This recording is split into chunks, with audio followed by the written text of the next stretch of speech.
So today I am introducing a resolution which is the first of its kind. Our office has been working very closely with the Harvey Milk Club, the Vicki Marlane Memorial Campaign, and the original members of the Screaming Queens over the past year and a half through a community process to designate the 100 block of Turk Street after the great Tenderloin figure, Vicki Marlane.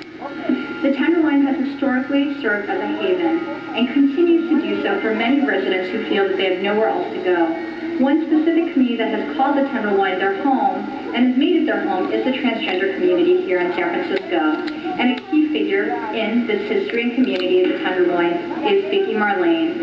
And a key block in the Tenderloin is the 100 block of Turk, home of transgender historical landmarks and moments, including the Compton Cafeteria riots that rocked San Francisco in August of 1966 and preceded the more famous 1969 Stonewall riots in New York City.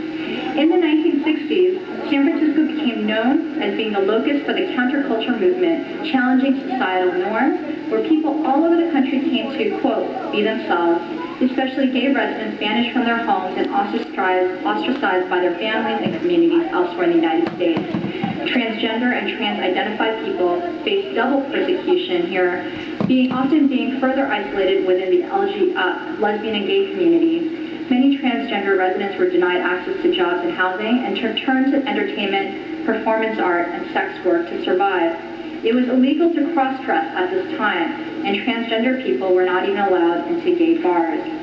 Compton's Cafeteria is one of the few places in San Francisco where transgender people could congregate publicly, and a dynamic group of street hustlers, drag queens, hair fairies, nightclub performers, female impersonators, and sex workers patronized the cafeteria at night and built a community over many years.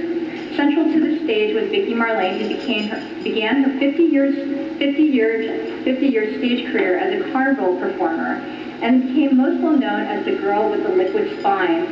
She was later featured in documentaries and films celebrating her work, including Forever's Going to Start Tonight. Vicki pioneered transgender inclusion and was widely viewed as a central figure that held the Tenderloin community together and was widely credited with helping to ensure that the lesbian and gay community was inclusive of transgender people during a time when drag queens were not allowed in many gay bars. She fearlessly modeled transgender and transsexual empowerment and was an inspiration and mentor to many transgender girls and women in the 1960s. She was designated as a Grand Marshal of the 2003 Pride Parade and used this position to speak out about transphobia throughout her community.